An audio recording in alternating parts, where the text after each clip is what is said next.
नमस्कार, मौजूद हूँ इस वक्त में बदरपुर विधानसभा में और हरिराम दायमा जी बदरपुर ब्लॉक अध्यक्ष हैं कांग्रेस कमेटी के, वो हमारे साथ मौजूद हैं। उनसे आज हम बातचीत करेंगे राजनीतिक मुद्दों को लेके और जो दिल्ली सरकार का जो अभी दिल्ली का बजट आया है 2025-26 का, जो रेखा सरकार अभी जो बजट लेकर आई हैं उसको लेकर हम इनसे चर्चा करेंगे। सर, रेखा सरकार का अभी विधानसभा में बजट पेश हुआ है और ग्रीन बजट इसको नाम दिया गया है, ग्रीन बजट बताया गया है और विकसित दिल्ली हर्षित दिल्ली की तरफ एक कदम है इनका और बहुत बड़े बड़े ऐलान किए हैं।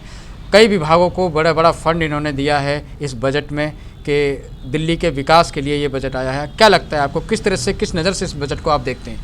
मैं तो ये कहना चाहूँगा हमारी जनता से, पहले तो मैं अपनी जनता को, पूरे बदरपुर विधानसभा को, सबको मैं नमस्कार करता हूँ। और मैं हरिराम दायमा बदरपुर विधानसभा का वार्ड का अध्यक्ष हूँ कांग्रेस पार्टी से।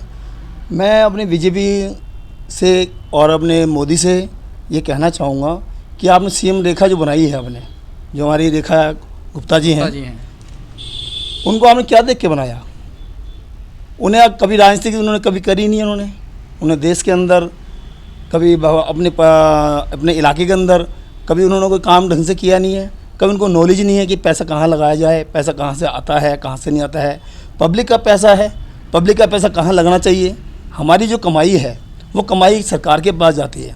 सरकार जो है सीएम को अंडर में पैसा आता है, सीएम कहाँ लगाती है पैसा, जो जहाँ पैसा लगता है, पब्लिक जहाँ परेशान है वहाँ पैसा लगाया जाता है।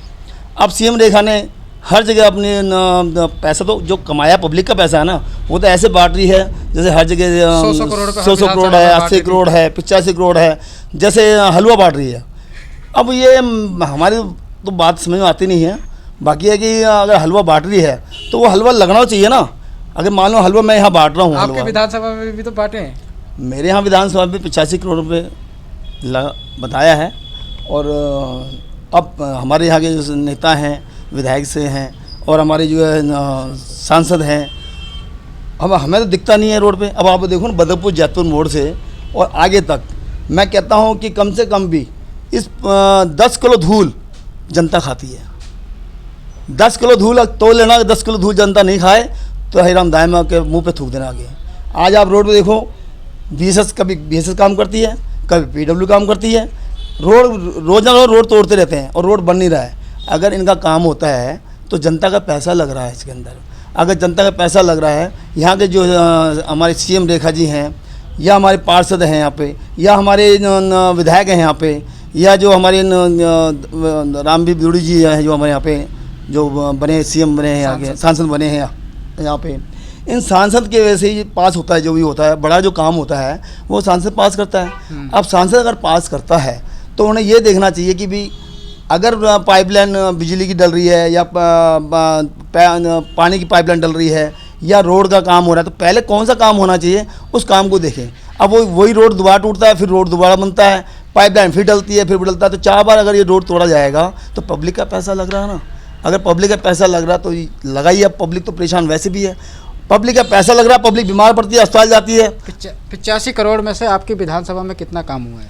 85 करोड़ हमारी नज़र में तो कोई दिखा नहीं है। बाकी अभी मैं तो 12 पंप ये इन्होंने खोद दिए हैं। 12 पंप जो वो बोरिंग करवाए हैं 2-3 जगह, वहाँ नाल फोड़ते हैं, बोरिंग पानी वहाँ आ नहीं रहा है, खोद दिए हैं। रोड बने हैं, रोड वापस से टूट रहे हैं रोड। आप ये देखिए ना, आप खुद जाके देखिए ना, रोड बन रहे, कहीं रोड बनाए हैं तो रोड आधा रोड बना दिया, आधा रोड छोड़ दिया है। तो वो मेरा कहना है कि ये 85 करोड़ कहीं लगा नहीं है। ज़्यादा 5 करोड़ 10 करोड़ लगाएंगे ये, बाकी तो ये खुद ही खा जाएंगे। आपको क्या लगता है जो ये बजट आया है, आम नागरिक को इससे कुछ फ़ायदा है? आम नागरिक को कोई फ़ायदा नहीं है। आम नागरिक जो है बेचारा भोला भाला है।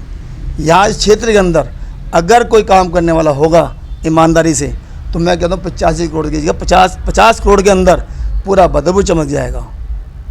आम आदमी पार्टी या बीजेपी पार्टी या कोई भी पार्टी हो, उस पार्टी में हर नेता अपने आप को कहता अच्छा हूँ, मैं अच्छा काम करूँगा। मगर अच्छा काम जब होगा, जब सामने दिखेगा, तब अच्छा काम माना जाएगा। आपने भी जब चुनाव से पहले अपने इलाके में एक सोशल वर्कर के तौर पे काम किया है? अब आप हमारी बात करें आप, मैंने अभी पूर्व विधायक अभी इलेक्शन लड़े थे मैंने राष्ट्रीय बहुजन कांग्रेस पार्टी से। इन नेताओं ने जो है काफ़ी मेरे को टॉर्चर भी किया, काफ़ी धमकाया भी था मेरे परिवार से भी धमकाया गया। मगर एक छोटा सा आदमी, एक जैतपुर जो नहर पे जो रोड था पुल, उस पुल पे खड्डे थे। आज पब्लिक जानती है इस बात को। इस पुल पे खड्डे थे, जब उनसे वो खड्डे भरे नहीं गए, उस खड्डे के अंदर हरिराम दायमा ने और हमारी टीम ने मिलकर और उस खड्डे को भरवाया। उस रोड पे हमने सरिये लगवाए। उस टाइम शायद सांसद विधायक थे और बीजेपी की सरकार थी, तब भी बीजेपी की सरकार थी। और इस बदबू क्षेत्र के अंदर मैं कहता हूँ 2700 रुपये लगे थे मेरे उस खड्डे भरने के अंदर। 2700 रुपये का मैं खड्डा भर सकता हूँ, तो लगा लो कि अगर मैं 50 करोड़ के अंदर इस बदबू को ना चमका दूँ, ये गारंटी मेरी है। अच्छा दायमा जी, अभी जो हाहाकार मचा हुआ है गैस सिलेंडर को लेके, एलपीजी को लेके, क्या लगता है ये एक राजनीतिक षड्यंत्र है? क्योंकि 5 विधानसभा चुनाव होने वाले 5 राज्यों में, क्या लगता है ये एक माहौल बदलने के लिए या लोगों का ध्यान भटकाने का प्रयास किया जा रहा है? ये मैं तो एक बात आपको ये कहना चाहता हूँ, मैं अपनी पब्लिक को भी कहना चाहूँगा कि आज पब्लिक सब जान गई है कि इस राजनीति के अंदर आज जो गैस का जो सिलेंडर का मुद्दा चल रहा है, गैस सिलेंडर देखो, गैस सिलेंडर पीछे से आ रहा है और आप फेसबुक पे, ट्विटर पे देख भी रहे हैं कि गाड़ियाँ खड़ी हुई हैं भरी हुई, उन्हें जो है गाड़ी खाली नहीं करने दे रहे हैं। ये आप सब देख रहे हैं इस बात को, और सब जान भी रहे हैं कि इस मुद्दे के अंदर इसके पीछे राजनीति बहुत तगड़ी है। आज 5 राज्यों में चुनाव होने वाले हैं, ये पब्लिक को नहीं मालूम, कुछ को मालूम है, कुछ को नहीं मालूम है। अब दिमाग को कहीं डिवाइड तो करना पड़ेगा। अब ये जो राजनीति है, ये इसलिए कहते हैं चाणक्य नीति बोलते हैं, अमित शाह की। ये चाणक्य नीति ऐसी है कि इस सिलेंडर के मुद्दे पे लोगों को जो है महंगा करो, लोग वहाँ इसमें चिल्लाएंगे, लोग वहाँ लाइन में लगा देंगे कि हमारी ये सरकार जो चाइनीज सरकार है, इन्होंने शुरू से लाइन में लगाया है। कभी नोटबंदी है, कभी लाइन में लगा दिया, कभी किसी में लाइन लगा दिया, राशन कार्ड बंद कर दिए हैं, ऑक्सीजन की लाइन में लगा दिया है, करोड़ों की लाइन लगा दिया है। सिलेंडर की लाइन। तो हमारी ये सरकार जो है, ये सरकार जब से आई है, ये सरकार चाहती है कि गरीब आदमी को तो रोटी ना मिले और अमीर आदमी, गरीब के सारे चलता है, अमीर आदमी भी, और अमीर को रोटी ना मिले। इस क्षेत्र की जो फाउंडेशन, जो नींव बनी हुई है, उस फाउंडेशन की नींव को इन्होंने हिला दिया है। अब बस फ़र्क इतना है कि उसमें फूंक मारना है और वो बिल्डिंग गिरनी है। अब ये सरकार जो है ना, सरकार तो जानी है, और इस सरकार में मैं वादा करता हूँ, अगर हमारी कांग्रेस पार्टी, राहुल गांधी अगर आ गए, तो मैं कह रहा हूँ इनको सबको हथकड़ी लड़नी है, ये सब जेल में जाएंगे। मगर अभी मोदी सो रहे हैं और बेचारे बाहर निकल नहीं रहे हैं, वो डर रहे हैं, हमारे राहुल गांधी से डर रहे हैं। क्यों? कि वो देख रहे हैं कि स्टीम फाइल जो निकाली है, उनमें सारी चीज़ लिखी हुई है, इसके अंदर एक एक बात लिखी हुई है इन्होंने, और एक एक बात जान रहे हैं कि हाँ, उस स्टीम फाइल में हमारा पूरा रिकॉर्ड, बायोडाटा पूरा बना हुआ है। और बहादुर मतलब दिल्ली को क्या, पूरे देश को इन्होंने बेच दिया है। अभी पब्लिक को नहीं, मगर आस्ते आस्ते पब्लिक को मालूम होगा, जो राहुल गांधी ने बातें कही हैं वो बातें सच चलती जा रही हैं, और आने वाला समय जो है वो बहुत नाजुक है। अभी सिलेंडर नहीं, अब सिलेंडर के बाद पेट्रोल देखो बढ़ गया, आज पेट्रोल बढ़ गया, डीजल बढ़ गया पैसा। अभी आप देखना, आस्ते आस्ते पेट्रोल भी बढ़ जाएंगे, ख़त्म हो जाएगा, लोगों की गाड़ियाँ खड़ी हो जाएंगी, और जो लोग बीमार हो जाएंगे, राशन नहीं मिलेगा। 6 महीने राशन, जब लॉकडाउन लगा था ना, उससे बेहतरीन लॉकडाउन लगने वाला है, और समय लॉकडाउन लग चुका है। महंगाई जब बढ़ी है ना, और सिलेंडर हाहाकार बन गया है सिलेंडर का। जो सिलेंडर मिल रहा था लोगों को 10 दिन में, 15 दिन के अंदर मिल रहा था, आज वो 30-35 दिन में, 40 दिन में सिलेंडर मिल रहा है। फ़ोन करो 25 दिन बाद, तब 25 दिन बाद 5 दिन और हो जाएंगे, फिर 5 दिन और हो जाएंगे, तो उन्हें 40 दिन में सिलेंडर मिलेगा। अब एक घर के अंदर 5 परिवार है या 10 परिवार है, वो एक सिलेंडर गुजारा कैसे कर लेगा? अब आने वाला समय वही है, गैस चूल्हा नहीं चलेगा, चूल्हा जलेगा तो उस पर उपले और उस पर चलेगी लकड़ियाँ, वो महंगी हो जाएंगी। वो महंगी, अभी महंगी हो गई ना, 3 रुपये उपला मिल रहा है। अच्छा, आपने 3 रुपये उपला, मैं खुद लेके आऊँ 3 रुपये उपला, 3 रुपये उपला दिया गया है, तो पब्लिक कहाँ से लेगी, पब्लिक कहाँ से कमाएगी? दुकानदार सारे खाली बैठे में, हाथ पे हाथ धर के खाली बैठे में। ऐसे तो हमने कभी देखा नहीं आज तक हमने क्षेत्र अच्छा, जो ये रोज़गार पे जो फ़र्क पड़ा है, दुकान, आप भी एक बिजनेसमैन हैं, बिजनेस करते हैं, रोज़गार पे काफ़ी असर इसका देखने को मिला, इसका मुख्य कारण क्या है? इसका मुख्य कारण ये है कि जब से बीजेपी सरकार आई है, हमारे मोदी जी अहमदाबाद के, मैं अहमदाबाद गया हुआ था, अहमदाबाद के अंदर मैंने देखा कि वहाँ कोई पुलिस वाला या कोई भी छीन सकता, कोई मतलब क्रिमिनल वहाँ पे है नहीं, जो मैंने सुना था वहाँ पे। मगर ये सुना था जब ये इलेक्शन होते हैं तो यही जीतते हैं, मोदी सरकार जीतती है वहाँ पे। अच्छा, मोदी सरकार जीती, इसके अलावा कोई जीता नहीं है। तो मैंने भाई वजह, रीज़न क्या है? सब फैक्ट्री वालों को अलर्ट कर रखा है कि अगर मेरे को वोट नहीं मिली तो तुम्हारी फैक्ट्री जो है बंद कर देंगे। बंद कर देंगे। ये वहाँ पे जो मैंने बातें सुनी, सबसे सुनी मैंने वहाँ पे, जब मैं गया था, मेरा साडू रहते हैं वहाँ पे, मैं वहाँ गया था, तो मोदी सरकार वहाँ कभी, आपने सुना भी होगा कि मोदी सरकार वहाँ कभी हारी नहीं है।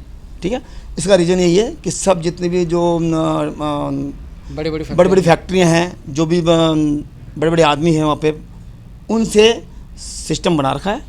इलेक्शन होते हैं, पैसा देते हैं और साथ में उनको जिताते भी हैं, और वो दिल्ली में हाल करती है। और मैं तो ये भी और कहना चाहूँगा कि जितने भी मोबाइल चल रहे हैं, इस मोबाइल के अंदर भी इनका हैक है, मोबाइल भी हैक होगा इनका। जो भी हम काम कर रहे हैं, कोई बात कर रहे हैं, जो भी है, ये सारी जो बातें उनके पास जा रही है, गतिविधियाँ सारी हाँ, इनका कंट्रोल है। जो मेरा अनुमान लग रहा है कि वहाँ भी सिस्टम यही है। अभी जो ये एलपीजी के रेट जो ब्लैक में 3000, 4000, 5000 जो ये हाई रेट मिले जा रहे हैं, जो कि नंबर से 900, 950 रुपये में मिल जाता था सिलेंडर, जो उन्होंने 50-60 रुपये बढ़ाए थे, उसके बावजूद 900, 950 में मिल जाता था सिलेंडर। लेकिन अब जो ये काला बाजारी चल रही है बड़े ज़ोर शोर से, जो 4000, 5000 का जो सिलेंडर मिल रहे हैं ब्लैक में, इसके पीछे क्या मानते हैं? सरकार की कोई राजनीतिक खेल खेला जा रहा है? देखो जी, इसमें सरकार की राजनीति तो मैं इसमें नहीं कह सकता हूँ। सरकारी राजनीति इसमें है, खेल तो है, ज़रूर है। क्यों, जो टेंडर लेके बैठे हुए हैं, गैस सिलेंडर के टेंडर लेके जो बैठे हुए हैं बड़े बड़े अधिकारी हैं, इनसे पैसा लिया गया है, और जब पैसा लिया गया है इनसे, तो ये अपनी मनमानी भी करेंगे।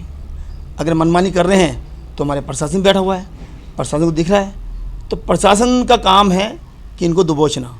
अगर ये गलत रेट दे रहे हैं, गलत पब्लिक से व्यवहार गलत कर रहे हैं, तो प्रशासन जो बना है पब्लिक के लिए बनी है ना।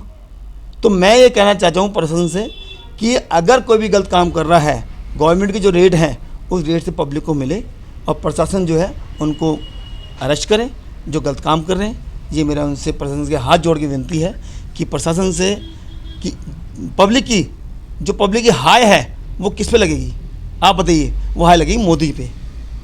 सरकार मोदी की इस टाइम, और मोदी की सरकार अगर चाहे तो ये गलत काम नहीं हुआ, मगर उन्होंने ज़रूर उनसे कमीशन बेस पे काम किया होगा, तभी ये आगे ये बात बढ़ रही है। पैसे की जो पैसे डबल लिए जा रहे हैं, वो यही काम हो रहा है। नहीं, कोई पैसे ऐसे डबल नहीं ले सकता जब तक प्रशासन बैठा हुआ है। आप बताइए, क्या गलत कह रहा हूँ या सही कह रहा हूँ, आप बताइए। तो बहुत अच्छी बात आपने बताई है, कहीं ना कहीं इसमें सरकार की मिली भगत है, क्योंकि प्रशासन का काम है इस चीज़ पर रोक लगाना। तो हरिराम दायमा जी, बहुत बहुत धन्यवाद, आपने अपना कीमती समय दिया। आपका भी बहुत धन्यवाद, शुक्रिया। तो हरिराम दायमा जी से हमने बात करी, जैसे कि आप सभी को पता है कि हाहाकार मचा हुआ है दिल्ली ही नहीं पूरे देश में गैस, एलपीजी गैस सिलेंडर को लेकर।